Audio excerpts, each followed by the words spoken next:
Senhor esteja convosco. Ele está no meio de nós. Proclamação do Evangelho de Jesus Cristo, segundo São Mateus. Glória a vós, Senhor.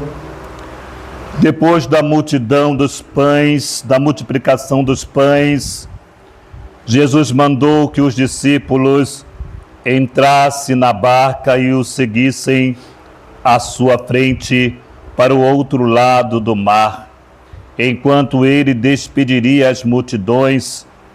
Depois de despedi-las, Jesus subiu ao monte para orar a sós. A noite chegou e Jesus continuava ali sozinho. A barca, porém, já longe da terra, era agitada pelas ondas, pois o vento era contrário.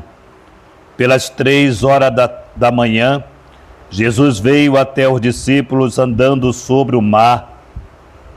Quando os discípulos o viram andando sobre o mar, ficaram apavorados e disseram: "É um fantasma!" e gritaram de medo. Jesus, porém, logo lhes disse: "Coragem, sou eu. Não tenham medo."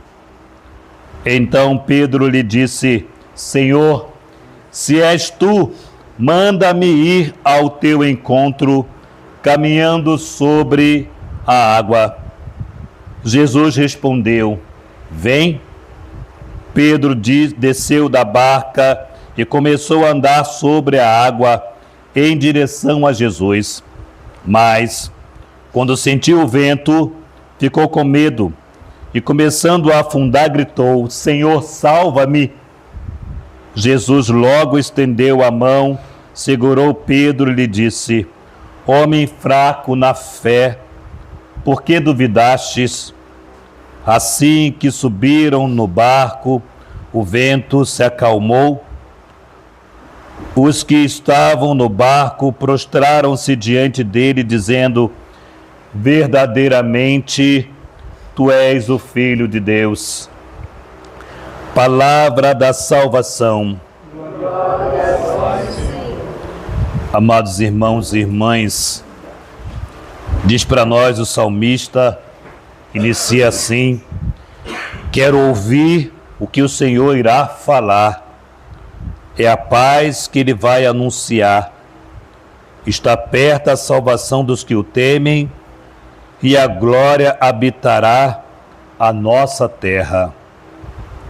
O salmista inicia passando para nós um desejo do seu coração: querer ouvir a Deus, querer escutar a Deus. Assim, nos falava a primeira leitura que o profeta Elias entrou na gruta e onde ele passou a noite, e eis que o Senhor lhe foi dirigido nesse termos: sai e permanece sobre o monte diante do Senhor, porque o Senhor vai passar. E aqui mostra alguns momentos em que o profeta, desejoso de sentir Deus, às vezes nós entramos na capela para rezar, e nós entramos na capela para rezar com o desejo de sentir Deus, né? Deus, fala comigo, Deus, fala no meu coração, fala comigo, né? O profeta aqui tinha também o mesmo desejo. E aqui mostra que veio um vento forte, passou um vento forte, impetuoso, e o profeta não sentiu Deus. Depois vinha uma rocha firme fazendo barulho forte, também um terremoto. O profeta não sentiu Deus. Veio após o terremoto um fogo abrasador. Também o profeta não sentiu Deus. Depois veio uma brisa leve, suave, onde o profeta sentiu Deus.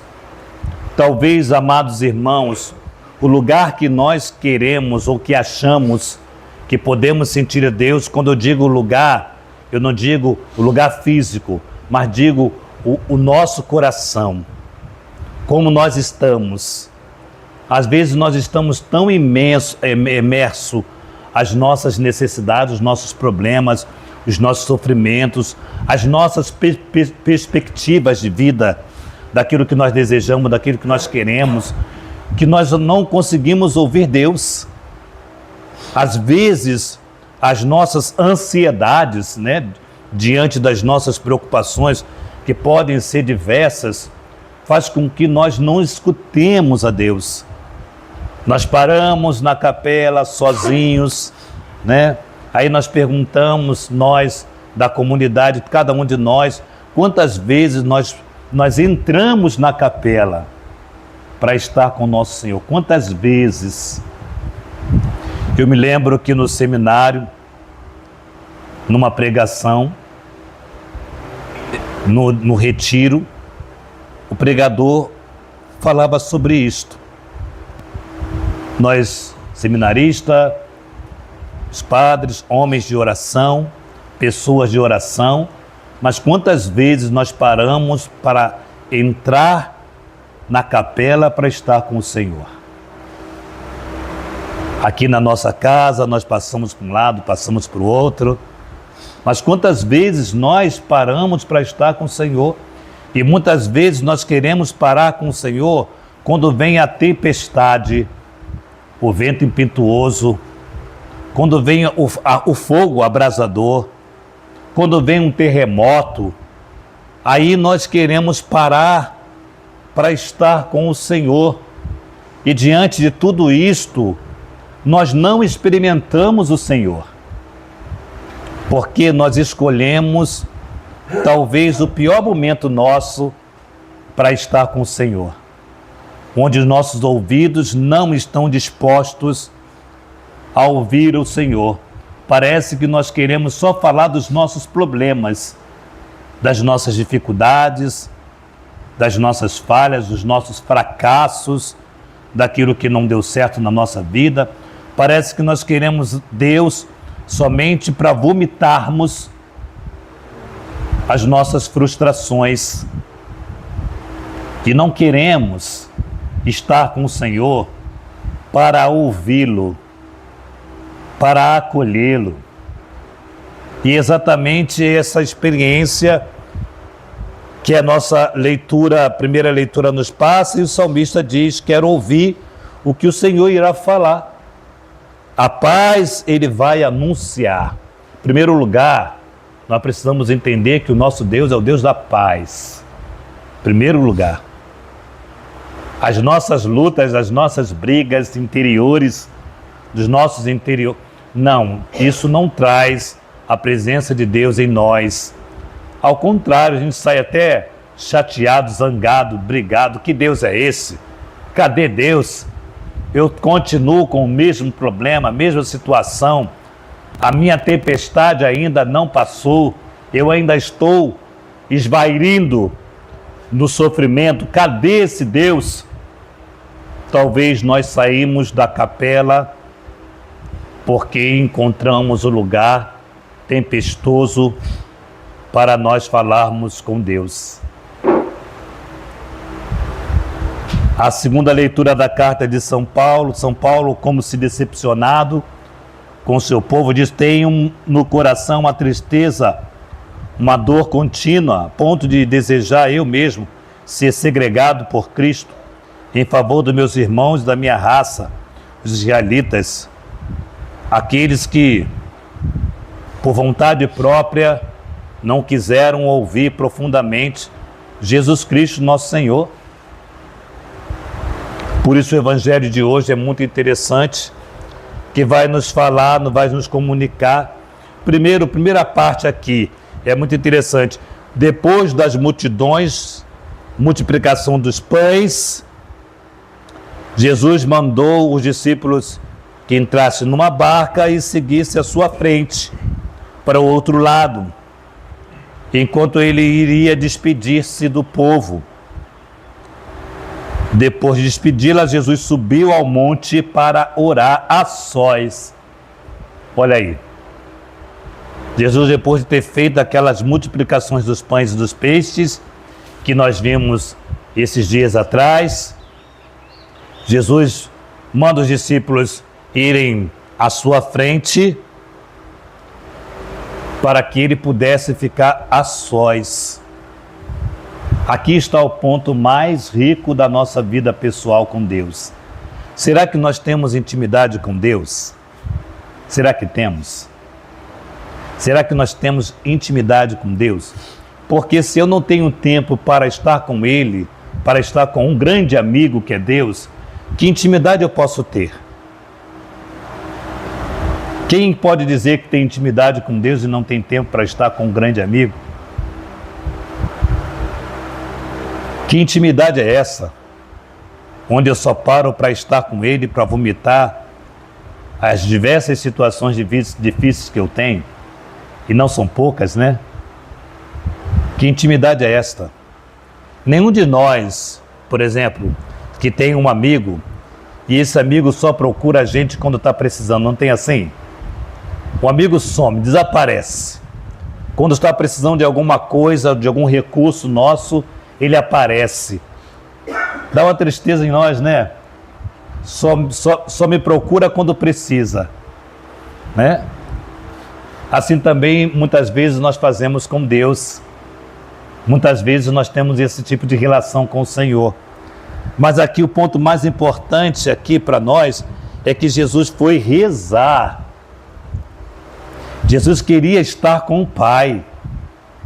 Era o momento dele com o Pai.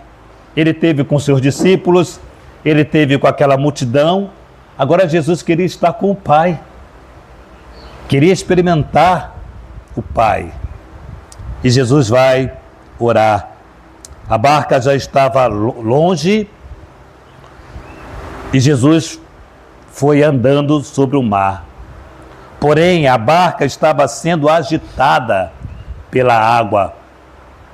Havia uma tempestade forte, havia o balançar da barca, a água agitava sobre a barca a ponto dos discípulos ficarem com medo. O mar, na visão dos discípulos, tinha monstros. Os discípulos tinham medo do mar. O mar tinha monstro. Quem de nós, quando éramos criança, talvez alguém nos falava da mula sem cabeça, né? Quem de nós, do Saci Pererê, ou de outras histórias que nos assustava na mata, né?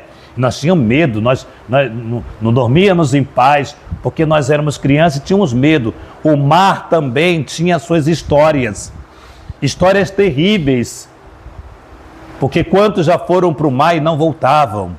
E aí tinham histórias terríveis. Os discípulos tinham medo do mar, embora Pedro fosse o pescador e tinha que enfrentar o mar. Porém, Jesus foi andando sobre o mar. E quando eles avistaram, eles ficaram com medo, pensando que era o quê? Um fantasma. Talvez veio a história de infância, né? A história de infância.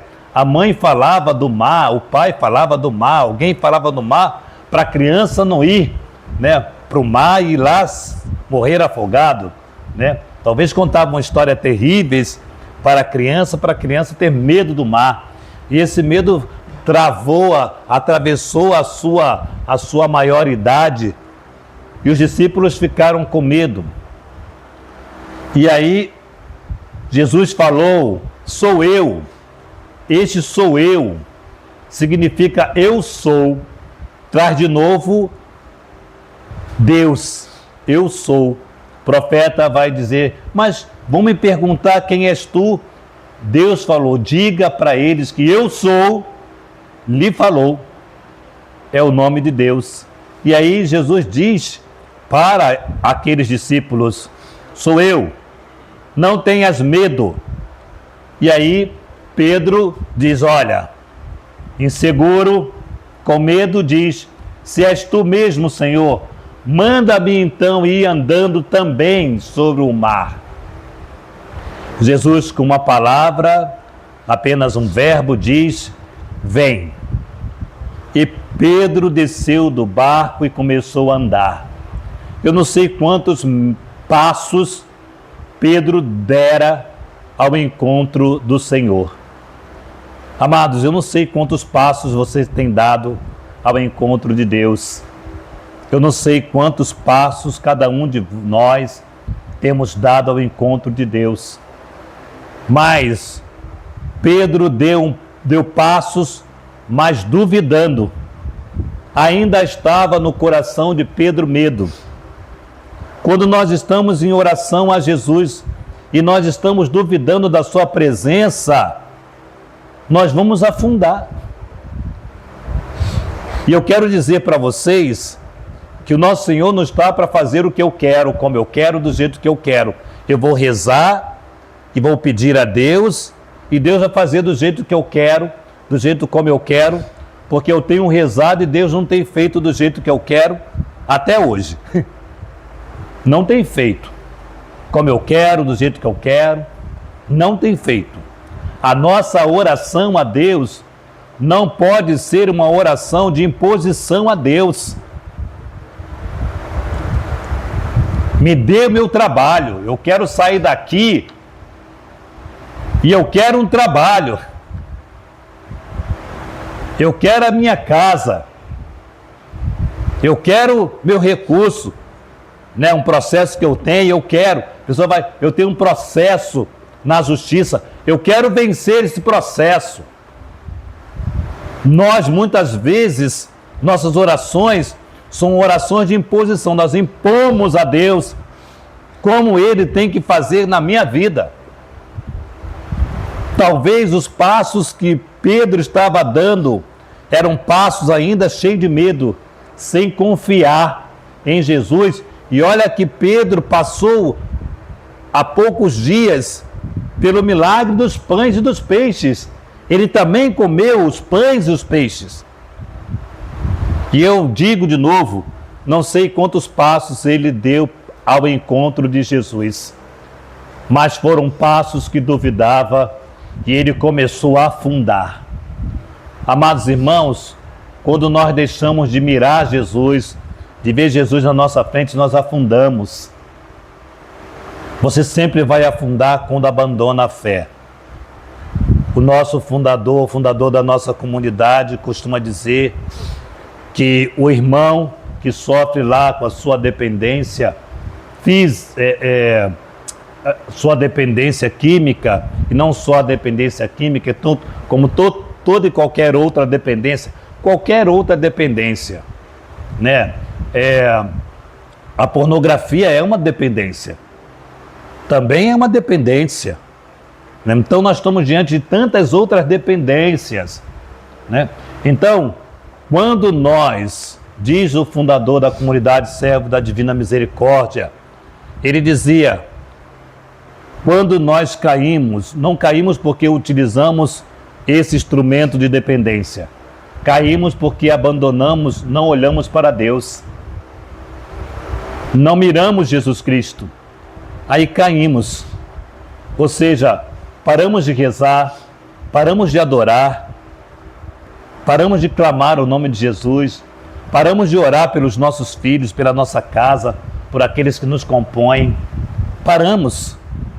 E aqui está a queda, aqui está o afogar-se na nossa própria história ou nas nossas próprias escolhas. E Jesus antecipa os seus passos para tirar Pedro, impedir que Pedro se afogasse. Por isso a nossa fé é assim, é Deus nos impedindo que nós nos afoguemos. Cuidado com as suas escolhas quando ela não contempla Jesus Cristo. E é um pai de família que faz escolhas, ele se afoga e é capaz de levar a sua família também para ser afogada. Todos nós, amados irmãos, entendemos o que o padre vai dizer. Nós conhecemos Deus que é Pai, sim ou não? Sim ou não? Sim. Mas uma criança pequenina, nós podemos dizer para ela que Deus é Pai? Sim ou não? Sim ou não? Não. Nós não podemos dizer para uma criança pequenina que Deus é pai. Por que eu não posso dizer para uma criança pequenina que Deus é pai? Por quê? Ela não tem consciência. Porque ela não tem consciência? Pode ser. Mas por quê? Porque muitas vezes a imagem de pai que ela tem é um pai severo, é um pai que bate na mãe, é um pai que bebe, é um pai que tira o dinheiro da casa, é um pai que bate na criança. Às vezes a imagem dessa criança, ela não tem consciência, mas alguém disse, esse é seu pai, essa é a sua mãe. Então ela sabe, papai, mamãe, então ela sabe. Então quando você diz que Deus é pai, qual é a imagem, a experiência que ela tem de pai? Que é o pai dela. Que é um pai que muitas vezes é um pai violento. Então, se para a criança, se nós dizemos que Deus é pai, é único, a imagem de pai que a criança tem é de um pai que não colabora com a salvação, com a criação. Então nós jamais, a catequese infantil, jamais pode apresentar Deus como pai. Ela apresenta Deus como o amor. Deus é o amor. Nunca como pai, mas como o amor. Para que ela tenha a experiência do amor da mãe, do amor da avó, do amor talvez do vô, do amor do tio. Então nós falamos para a criança que Deus é amor. Depois a criança vai entendendo ao passar dos anos que Deus é um pai, e um pai amoroso, um pai que nos ama. Então hoje nós somos chamados, amados, e eu não sei a experiência que você tem de pai. A experiência que eu tenho de meu pai, da minha infância, era um pai que era alcoólatra. Era um pai que era alcoólatra. Era um pai que não colaborava com a família. Meu pai não colaborava com a família. Então depois a gente vai crescendo, a gente vai entendendo muitas coisas, porém, eu tenho uma imagem, duas imagens profundas de como meu pai nos amava. A primeira imagem é o meu pai que vinha da Central do Brasil, daquele tempo de trem, e naquele tempo, de muitos anos atrás, o trem era terrível. Se hoje já não é tão bom, que é muito cheio, naquele tempo era mais terrível. Meu pai com uma caixa enorme, era uma caixa enorme de brinquedo das crianças, que ele trazia, ele trabalhava no Hospital do Câncer, e lá recolhia os brinquedos que as crianças não queriam mais, já não serviam mais para elas, e meu pai recolhia aqueles brinquedos todos e trazia aquela caixa imensa e pesada naquele trem cheio para trazer para os filhos dele. E eu conheci o amor do meu pai. Depois eu tenho uma imagem do meu pai me ensinando a andar de bicicleta. Meu pai me ensinando a andar de bicicleta. Porque ali eu já entendia o amor do pai. Quando era criança, eu não entendia a violência do meu pai. Mas depois de já jovenzinho, aprendendo a andar de bicicleta, de adolescente, eu aprendi o quanto meu pai nos amava, apesar da sua doença. Como meu pai me amava. Então, amados irmãos, nós precisamos entender que nós temos que marcar os nossos filhos com o amor de Deus, com o amor de Deus. E nós precisamos restaurar as marcas que deixamos nos nossos filhos. E nós precisamos, porque talvez o seu pai na terra possa ter te marcado negativamente. Pode ser. E não significa que ele não te amava, porque quem pode julgar somente é Deus. Mas hoje, com a idade que nós temos, nós podemos recuperar tantas coisas boas que também nossos pais nos fizeram. E é isso do bom que nós precisamos trabalhar na nossa vida. Por isso, amados irmãos, você que é pai, você que tem uma responsabilidade, que nesse dia, que por essa celebração, restaure a sua paternidade na paternidade do Pai do céu. Restaure a sua paternidade na paternidade do Pai do céu. Louvado seja o nosso Senhor Jesus Cristo. Para sempre seja louvado.